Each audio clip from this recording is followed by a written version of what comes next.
நான் ஏற்கனவே 6 முறை போட்டிட்டு இருக்கிறேன். வாக்காளர் பெருமக்களிடத்தில் மிகப்பெரிய அளவுக்கு அறிமுகமானது. போட்டியிட்ட வேட்பாளர்களை ஒப்பிட்டு பார்த்தது, தென்காசி தொகுதியில் நிலவக்கூடிய பல்வேறு விதமான பிரச்சனைகள் இவையெல்லாம் கணக்கிலே கொண்டு இதுக்கு தீர்வு காண வேண்டும் என்ற அடிப்படையில் இந்த தேர்தலில் எனக்கு மிகப்பெரிய அளவுக்கு அமோகமான ஆதரவை இந்த மக்கள் அளித்திருக்கிறார்கள். நாங்கள் இந்த தொகுதியில நான் வெற்றி பெறுவது நிச்சயம். கணிசமான வாக்கள் வித்தியாசத்தில் இந்த தொகுதியில நான் நிச்சயமாக வெற்றி பெறுவேன். இந்த தேர்தலை பொறுத்த மட்டிலும் தேர்தலுக்கு முன்பாக இருந்த கருத்து வேறு. ஆனா அனைத்து தரப்பு மக்களும், அனைத்து சமுதாய மக்களும்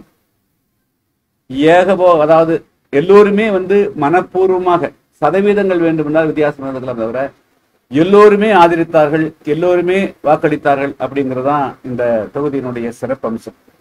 எந்த நோக்கத்திற்காக தென்காசி நாடாளுமன்ற தொகுதியில் தொடர்ந்து நான் போட்டிட்டு வந்தேனோ அந்த நோக்கம் இந்த தேர்தலிலே நிறைவேற்றி இருக்கிறதுங்கிறதா மிக முக்கியம். அந்த வகையில மிகப்பெரிய இருந்தது, அமைதியா நடந்தது. காரணமே அது சமூகநாய நல்லிணக்கத்தை எல்லோரும் விரும்புகிறார்கள்.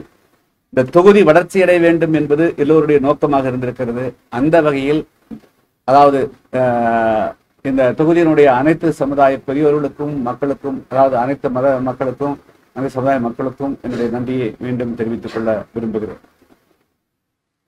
என்னை பொறுத்த மட்டிலும் நான் தேர்தல் நேரத்தில் என்ன வாக்குறுதிகளை கொடுத்தோனோ அந்த வாக்குறுதிப்படி நிச்சயமாக தொடர்ந்து இந்த நம்முடைய தொகுதி மக்களுடைய மேம்பாட்டிற்காக, முன்னேற்றத்திற்காக கொடுத்த வாக்குறுதிகளை நிச்சயமாக நிறைவேற்றி தருவேன் என நான் நிச்சயமாக வெற்றி பெறுவேன்.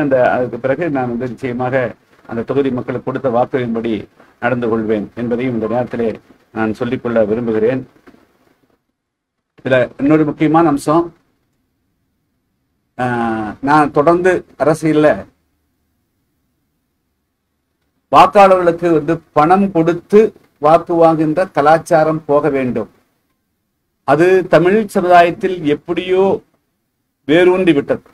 அது என்றைக்காவது ஒரு நாள் அது ஒழிக்கப்பட வேண்டும் என்பது என்னுடைய நீண்ட நாள் கனவு.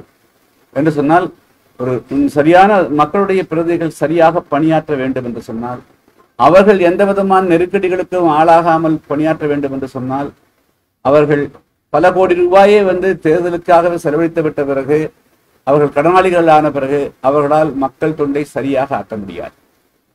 எனவே இந்த தேர்தல் பொறுத்த தென்காசி நாடாளுமன்ற தொகுதியில எந்த வாக்காளர்களுக்கும் யார் எந்த கட்சியும் பணம் கொடுக்கலைங்கிறது ஒரு மிகவும் சந்தோஷப்படக்கூடிய செய்தி. எனவே பணப்பட்டுப்பாடா இல்லாமலும் நிச்சயமாக ஒரு தேர்தலை நடத்த முடியும், வாக்குகளை வாங்க முடியும், வெற்றி பெற முடியும். அப்படிங்கிறது இந்த தேர்தலில் நிறுவனமாயிருக்கு. இப்போ இது வெறும் 67% என்று சொல்லப்படுகிறது. 2% கூடலாம் அல்லது குறையலாம். கடந்த தேர்தலுக்கும் இருக்க வேண்டும், ஒரு 5% குறைவாக இருக்கலாம். ஆனால் பணப்பட்டுவாடா என்ற ஒரு பணப்பட்டுவாடா செய்துதான் வாக்குகள் வாங்க முடியும் என்பது நிறுத்தப்பட்டிருக்குது. அந்த வகையில ஆளுங்கட்சி திமுக கூட அதிலிருந்து ஒதுங்கிட்டாங்க, விலகிட்டாங்க. அப்படிங்கிறது அது கூட நல்லது. அவர்கள் வரக்கூடிய காலகட்டங்களிலும் இதே போல இருந்தால் தமிழ்நாட்டில் மிகப்பெரிய அளவுக்கு ஒரு பெரிய மாற்றங்கள் வருங்கிறது என்னுடைய நம்பிக்கை. எல்லா அரசியல் கட்சிகளும் அதை கடைபிடிக்கணும் அப்படிங்கிறது என்னுடைய பார்வை. எனவே பணப்புழக்கம் இல்லாமல், பணப்பட்டுவாடா இல்லாமல், ஒரு நேர்மையான ஒரு ஜனநாயக ரீதியாக தேர்தல் நல்ல முறையில் எந்த விதமான அசம்பாவிதம் இல்லாமல், ஒரு வாக்குச்சாவடியில் கூட ஒரு சிறிய பிரச்சனை கூட இல்லாமல் இந்த தேர்தல் ஜனநாயக ரீதியாக நடந்திருக்கிறது. தான் மக்கள் தீர்ப்பே மகேசன் தீர்ப்புன்னு சொல்லுவாங்க. மக்கள் சக்தி தான் இறுதியாக மிகப்பெரிய சக்தின்னு சொல்வார்கள்.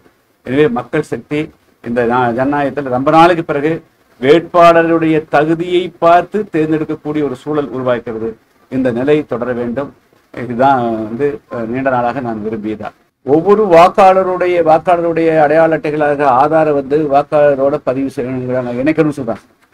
எல்லா பணிகளும் முடிந்த பிறகு கூட ஒவ்வொரு வாக்குச்சாவடியிலையும் 100 ஓட்டு குறையுது. இந்த சிலுவத்தூர் பகுதியில் 300 ஓட்டை விட்டுருக்காங்க, 100 ஓட்டை விட்டுருக்குறாங்க.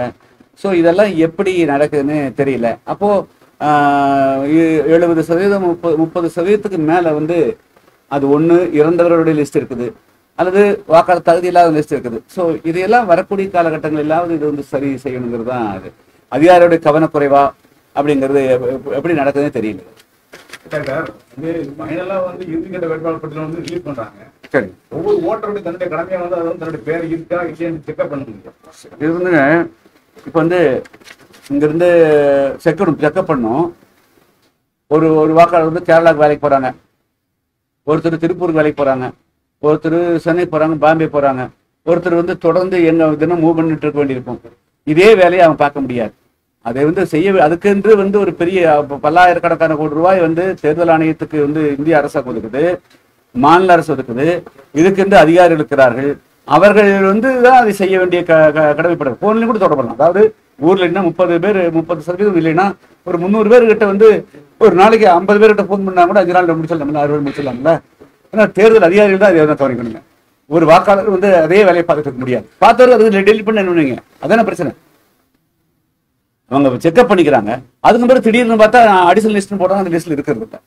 ஸோ அதனால உங்களுக்கு வாக்குப்பதிவுக்கு 20 நாள் கொடுக்குறாங்கல்ல, அந்த 20 நாளுக்குள்ள செக்அப் பண்ண முடியாதா? இல்லைன்னா சேர்த்தலாமல்ல.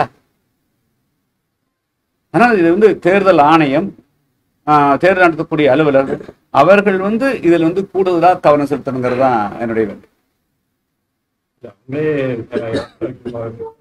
தேர்தல் அதிகாரி சொல்றாரு 11ஆம் தேதிக்குள்ள நீங்க செக் பண்ணிட்டு சேர்த்துக்கங்க அப்படின்னு சொல்றாங்க.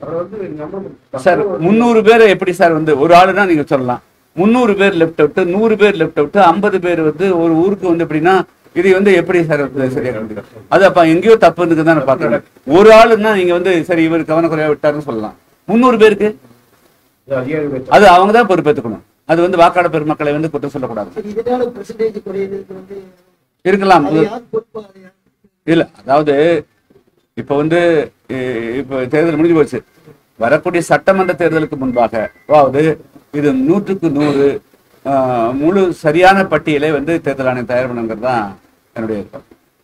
49 இந்த சேலஞ்ச் ஓட்டு 49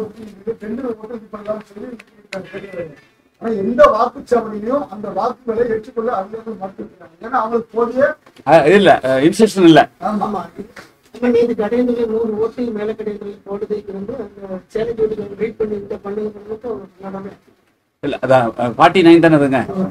49 படி இது மாதிரி சந்தேகத்துக்கு இடத்துல அதை அனுமதிக்கணும். ஆச்சுங்களா? சரி, அதை அனுமதிக்குன்னு சொல்லி திரும்ப நீங்க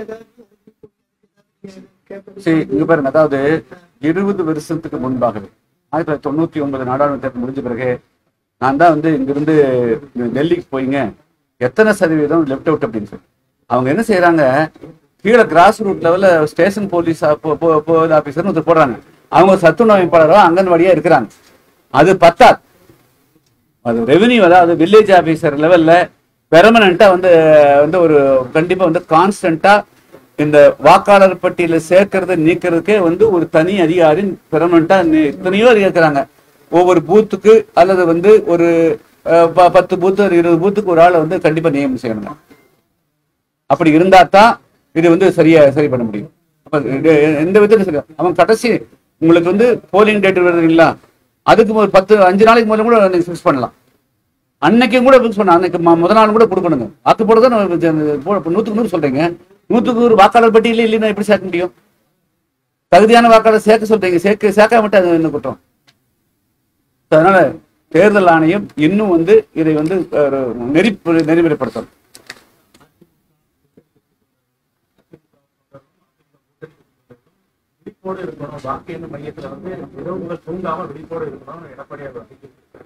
ஆமா, அது அதாவது இது தொடர்ந்து இருக்கக்கூடியது.